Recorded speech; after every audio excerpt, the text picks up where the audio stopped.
పూరా local. Hi hello నమస్తే, welcome to పూరా లోకల్. సిరిసిల్లలో ఒక సన్నాసిని కలెక్టర్ గా పెట్టారని బీఆర్ఎస్ వర్కింగ్ ప్రెసిడెంట్ కేటీఆర్ తీవ్ర విమర్శలు గుప్పించారు. ఆ కలెక్టర్ పేరు సందీప్ కుమార్ ఝా. ఈయన కాంగ్రెస్ కి అనుకూలంగా పనిచేస్తున్నారని, ఒక కాంగ్రెస్ కార్యకర్తగా అక్కడ వ్యవహరిస్తున్నారని ఆయన మీద తీవ్ర విమర్శలు గుప్పించారు. అంటే ఒక కలెక్టర్ని మరి సన్నాసి అనవచ్చా లేదా? మరి దీని మీద అంటే దేనికైనా ఒక పరిమితి ఉంటుంది విమర్శించడానికి. మరి ఈయన ఆ హద్దు దాటిండా? ఒక హద్దు ఉంటుంది, ఆ హద్దు దాటిండా లేదా? మరి ఏంటి, పరువు నష్టం దావా వేస్తాడా మరి కలెక్టర్? లేకపోతే ఆయన కూడా ఏమైనా విమర్శలు చేస్తాడా కేటీఆర్ పైన? మరి చూద్దాం.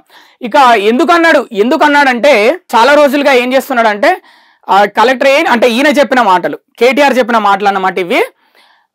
ఇక మీ పార్టీ పని అయిపోయింది కదా, ఇక్కడ అధికారంలోకి లేదు కదా రాష్ట్రంలో, ఇక్కడ ఎవరెవరు ఉంటే వాళ్ళు బీఆర్ఎస్ వాళ్ళు, మీరు పార్టీ మారండి, మీ మీద చాలా కేసులు ఉన్నాయి, చాలా ప్రాబ్లమ్స్ అయితే మీకు ఏం పనులు కావు, దయచేసి మీరు మారిపోనని చాలా స్మూత్గా వార్నింగ్ ఇచ్చి అన్నట్టు కలెక్టర్ వాళ్ళ కార్యకర్తలతోటి ఈ విధంగా మాట్లాడుతున్నాడని కేటీఆర్ అయితే తీవ్ర విమర్శలు గుప్పించిండు. ఏకంగా సన్నాసి అని అయితే అని అన్నాడు కలెక్టర్ని. ఇక అతి చేస్తున్న కలెక్టర్లు, పోలీసులు, అధికారులకు వడ్డీతో సహా చెల్లిస్తాడంట. ఏంటంటే అతి చేస్తున్నారట బాగా పోలీసులు, అధికారులు, ముఖ్యంగా కలెక్టర్లు అందరిగా రాష్ట్రంలో చాలా మంది కలెక్టర్లు అనుకూలంగా పనిచేస్తున్నారని చెప్తున్నాడు కాంగ్రెస్ ప్రభుత్వానికి. పోలీసులు కూడా అట్లనే పనిచేస్తున్నారంట, అధికారులు కూడా అట్లనే పనిచేస్తున్నారంట. వాళ్ళందరికీ వడ్డీతో సహా చెల్లిస్తారంటే, వడ్డీ అంటే ఇప్పుడు కాదు, ఒక మళ్ళీ ఎలక్షన్లు, అసెంబ్లీ ఎలక్షన్స్ ఎప్పుడైతే అప్పుడు వస్తే ఖచ్చితంగా గెలిచి వాళ్ళకి మొత్తం వడ్డీ చక్రవడ్డీ అన్నిటితో సహా చెల్లిస్తానని అయితే చెప్తున్నాడు. ఇక వీళ్ళ నాటకాలు ఎన్ని రోజులో చూస్తాం. నేనంతా మంచోనేం కాదు, మా నాన్నంతా మంచోనైతే కాదు, నేను అంతకు మించి నేను అని ఆ మాటల్లో అర్థం అన్నట్టు తెలుస్తుంది మనకి. అంటే కేసీఆరే మంచోడు, నేను అంత మంచోని కాదు, దయచేసి మాతో పెట్టుకోకండి, వాటి పరిణామాలు దారుణంగా ఉంటాయని చెప్తున్నాడు. ఇక రేవంత్ రెడ్డి తాత దిగొచ్చినా వెంట్రుక కూడా పీకలేరంటూ కామెంట్లు.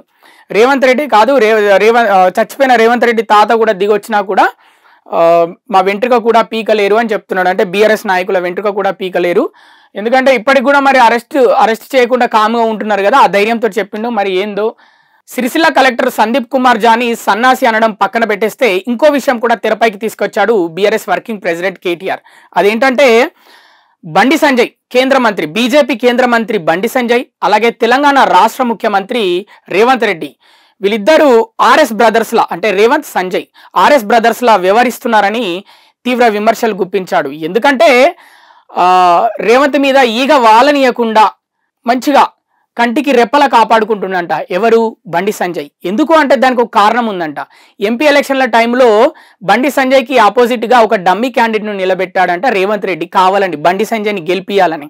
అందుకే ఇప్పుడు బండి సంజయ్ పూర్తి సపోర్టు రేవంత్ రెడ్డికి ఇస్తున్నాడంట. రేవంత్ రెడ్డి ఏం చేసినా కూడా నిమ్మకు నీరెత్తనట్టు కామ్గా ఉంటున్నాడని వ్యాఖ్యలు చేశాడు. మరోవైపు రఘునందన్ రావు, ఇంకో బీజేపీ ఎంపీ రఘునందన్ రావు అయితే ఏకంగా హైడ్రాకి ఫుల్ సపోర్ట్ చేసిండంట. ఆ టైంలో ఎవరికి, రేవంత్ రెడ్డికి, అలాగే కాంగ్రెస్ ప్రభుత్వానికి ఫుల్ సపోర్ట్ చేసి వీళ్ళందరూ ఎట్లయినా బీఆర్ఎస్ని కనుమరుగు చేద్దామనే ప్లాన్లో ఉన్నారంట. అంటే ఆర్ఎస్ బ్రదర్స్ పాలన నడుస్తుందని చెప్తున్నారు. ఒకటి ఫైనల్ టచ్ ఇచ్చాడు కేటీఆర్ ఇంటర్వ్యూ ముగిస్తూ. కేసీఆర్ని ఫినిష్ చేస్తామన్న నాయకులు ఇప్పుడు హైదరాబాద్లో ఒక్కడు లేడు, వాళ్ళందరూ ఎక్కడెక్కడ ఉన్నారో అందరికీ తెలుసు. వాళ్ళకు పట్టిన గతే ఖచ్చితంగా రేవంత్కి పడుతుంది. ఈ రేవంత్ను చూసుకొని కాంగ్రెస్ నాయకులు ఎగిరెగిరి పడుతున్నారు. రేవంత్ ఏదో రోజు దిగిపోతాడు, అప్పుడు వాళ్ళ నాయకుల భరతం మేము పడతామనైతే క్లియర్గా చెప్తున్నాడు. అలాగే కేసీఆర్ ఒక మహావృక్షము, ఒక పెద్ద వృక్షము. అది ఎలా అంటే ఒక ఊడల మర్రి లాంటి వృక్షం అనమాట. ఒకసారి భూమిలోకి పాతుకపోయిందంటే దాన్ని మళ్ళీ దాన్ని నాశనం చేయడం ఎవడి వల్ల కాదు. అండ్ మా పార్టీ కూడా అలాంటిదే, మా పార్టీ నాశనం చేయడం ఎవడి వల్ల కాదు అని అయితే చివరిగా ఇంటర్వ్యూ ముగిస్తూ అయితే కేటీఆర్ చెప్పడం జరిగింది. ఇవి ఇప్పటివరకు ఉన్న అప్డేట్స్. మరిన్ని అప్డేట్స్ కోసం చూస్తూనే ఉండండి పూరా local, your choice for local voice.